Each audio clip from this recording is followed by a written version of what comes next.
राज्य उत्पादन शुल्क विभागाच्या नाशिक भरारी पथक यांना काल एक टीप मिळालेली होती की परदेशी बनावटीची अवैध दारू ही त्या ठिकाणी त्याची वाहतूक होत आहे। त्यामुळे मिळालेल्या इनपुटमुळे आमच्या 2 टीम त्या संशयित वाहनाचा पाठलाग करत होत्या। त्या वाहनाचा पाठलाग करताना आमचे 2 कर्मचारी समवेत पोलिसांचे 2 कर्मचारी हे एका वाहनामध्ये होते आमच्या राज्य उत्पादन शुल्क विभागाच्या। दुसऱ्या वाहनामध्ये 1 अधिकारी आणि 2 कर्मचारी होते। वेगवेगळ्या मार्गाने ते संशयित वाहन ट्रेस करायचा, ते ताब्यात घ्यायचा आमचे लोक प्रयत्न करत होते। पण जे वाहन आम्हाला आमच्या लोकांना संशयित वाटलं त्या वाहनानं आमच्या पोलीस वाहनाला जोरदार धडक दिली एक्साईज विभागाच्या जीपला।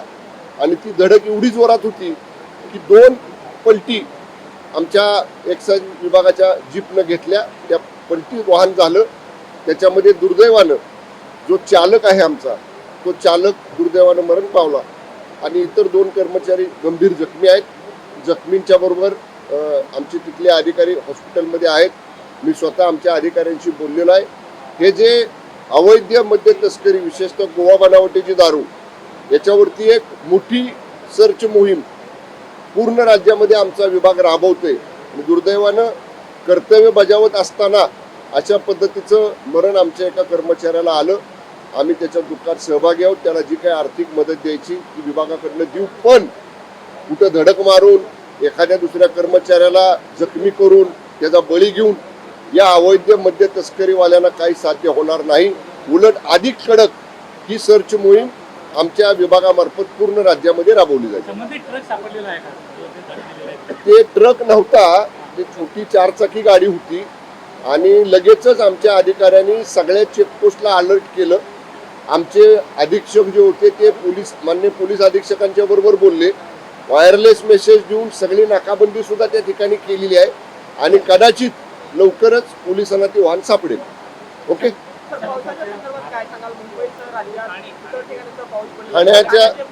ठाण्याच्या संदर्भामध्ये सकाळपासून मी सर्व महापालिका आयुक्तांच्या संपर्कामध्ये आहे। आज निवडणूक आयोगाची एक महत्त्वाची कॉन्फरन्स असल्यामुळे जिल्हाधिकारी त्या कॉन्फरन्समध्ये आहेत, परंतु अतिरिक्त जिल्हाधिकाऱ्यांच्या बरोबर सगळ्या प्रांत अधिकाऱ्यांच्या बरोबर मी सगळ्या महापालिका आयुक्तांशी बोललो।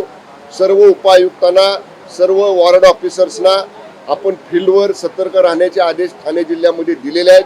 नवी मुंबई आयुक्त असेल, पनवेल आयुक्त, कल्याण डोंबिवली आयुक्त असेल, ठाणे आयुक्त असतील, जिथं जिथं संभाव्य ठिकाणं पाणी साठण्याचे आहेत पुरेसे पंप आपण तिथं उपलब्ध करून दिलेले आहेत। पंप ऑपरेटर सुद्धा आपले फील्डवरती आहेत।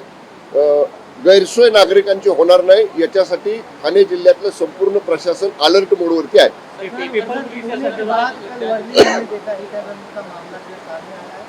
और जो आरोपी है वो पहले देर रात में एक पब में शराब पीता है और उसके बाद सुबह ये हादसा सामने तो क्या देखिए, जो पब का नाम सामने आया है, कल ही वहाँ का हमने पूरा इंस्पेक्शन किया है और वो पब के ऊपर मैंने कमिश्नर एक्साइज को कहा है तुरंत ही उसके ऊपर कार्रवाई की, आज ही कार्रवाई उसके ऊपर की जाएगी।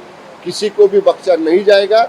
अभी यही देखना है कि उधर के सीसीटीवी देखते टाइम जो शेड्यूल टाइम था वो पब का, उसका उल्लंघन हुआ है क्या, वो पूरा कल हमारी टीम वहाँ जाके देख के आई है।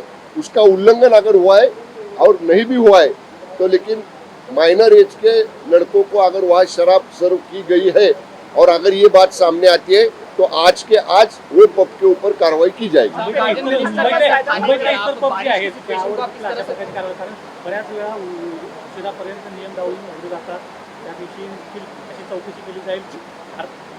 जेव्हा जेव्हा पहिलं पोर्शे प्रकरण पुण्यामधलं समोर आलं तेव्हापासून त्याच्या आधीपासून सुद्धा आपण फ्लाइंग स्क्वॉड जे आमचे प्रत्येक जिल्ह्यामध्ये आहेत त्या फ्लाइंग स्क्वॉडला वारंवार अशा पद्धतीनं सरप्राईज चेकिंग करायचे आदेश दिलेले आहेत। बऱ्याचशा पबवर क्लोजरची कारवाई पुण्यामध्ये असेल, मुंबईमध्ये असेल, उपनगरमध्ये असेल आपण केलेली आहे आणि जे फ्लाइंग स्क्वॉडची संख्या आमच्याकडे कमी आहे तरी सुद्धा कार्यालयीन जे अधिकारी आहेत त्या कार्यालयीन अधिकाऱ्यांना सुद्धा तात्पुरतं फ्लाइंग स्क्वॉडमध्ये आपण डेप्यूट केलेला आहे आणि पूर्ण राज्यातच म्हणजे केवळ मुंबई आणि उपनगर आणि पुणेमध्ये नाही, पूर्ण राज्यात जिथं अशा पद्धतीचे रेस्टॉरंट, पब आहेत, बार आहेत, तुमचं ऑर्केस्ट्रा बार आहेत, अशा सगळ्या ठिकाणी मोठ्या प्रमाणात सर्च ऑपरेशन आमच्या विभागामार्फत ऑलरेडी सुरू आहे. कुठला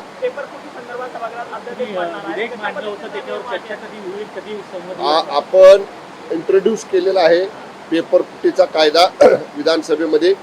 आजच्या कार्यक्रम पत्रिकेमध्ये तो चर्चेसाठी ते बिल दाखवलेलं आहे. त्या अनुषंगानं सगळी तयारी या ठिकाणी मी केलेली आहे. सभागृहामध्ये त्या बिलावरती चर्चा होईल. जोपर्यंत ते बिल सभागृहात मंजूर होत नाही तोपर्यंत त्याच्यावरती इथं भाष्य करणं योग्य नाही. बारिश की सिचुएशन को आप किस तरह से देखते हैं, थाने हो, अदर पार्ट्स ऑफ मुंबई हो, इस तरह से जो है पूरी सिचुएशन है और कमिश्नर से क्या आपने कुछ बात की? बारिश कल रात 1 बजे से जोरों से हो रही है. मैं थाने जिले का गार्डियन मिनिस्टर हूँ. म्यूनसिपल कमिश्नर थाने, municipal commissioner Navi Mumbai, municipal commissioner Kalyan Dombivli, सभी महापालिका आयुक्तों के साथ मैंने बात की है. सभी डिप्टी कमिश्नर को हम लोग ने फील्ड पर डिप्लॉय किया है. सभी वार्ड ऑफिसर्स को भी फील्ड पर रहने का आदेश दिया है. जहाँ जहाँ संभाव्य वाटर लॉगिंग, पानी जमा होने का ठिकाना है, वहाँ पे बड़े पैमाने पर हम लोग ने पंप्स वहाँ पे डिप्लॉय किया है. पंप ऑपरेटर्स जो है, पंप ऑपरेट करने वाले, वो यंत्रणा भी वहाँ फील्ड पर है. किसी भी तरह से आम नागरिक को परेशानी न उठाई पड़े, इसलिए प्रशासन अलर्ट मोड पे है. ओके. सर वर्मी से ही बड़ा एक सवाल, पुणे में जब हादसा हुआ था तो इसे हीनियस में काउंट करने की बात जो है एचएम की तरफ से की गई. माइनर किसकी होम मिनिस्टर की तरफ से क्या बात? कि लड़का माइनर है, उसे मेजर में काउंट किया जाए क्योंकि हीनियस क्राइम है. वर्ली में जो कल हादसा हुआ है, ये जानकारी सामने आ रही है कि जो कार चालक था उसने कई दूर तक महिला को घसीटते लेके गया, जिसके चलते उनकी मौत हो गई. तो क्या इस मामले को भी उसी तरह से ट्रीट किया जाए? इस बात को आप एचएम के सामने रखने की कोशिश? जरूर इसके बारे में होम मिनिस्टर साहब से हम लोग बात करेंगे. पुलिस ऑफिसर्स भी जो बात सामने आई है, वो लड़के का एज कितना है उसका प्रूफ अगर सामने आता है, और अगर वो माइनर लड़का है और उसने अगर शराब पी के ऐसा कृत्य किया है, तो जो फॉर्मूला पुणे में इस्तेमाल किया है वही फॉर्मूला इस्तेमाल करने के बारे में माननीय गृह मंत्री और डिप्टी सीएम फडणवीस साहब के साथ मैं बात करूंगा. Okay, thank you. आपण लंडनहून वाघ निकट आणलं जाणार आहे, त्याबाबत एक शंका उपस्थित केली जाते. इतिहास संशोधक कोल्हापूरचे आहेत इंद्रिय सावंत यांनी म्हटलेलं आहे की ही वाघनख ही सुधायांची नाही आहे, शिवाजी नाही आहे, असं दावा केला.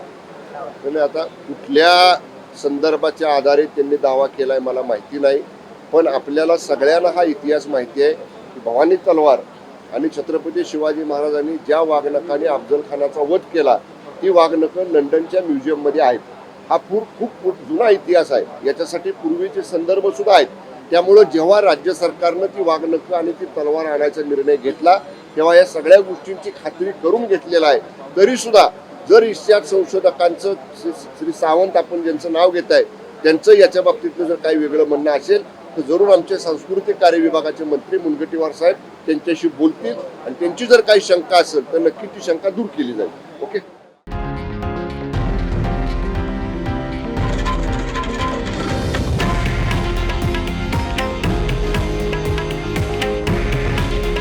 हे आहे देशातील नंबर 1 न्यूज नेटवर्क आणि आपण पाहत आहात TV9 मराठी.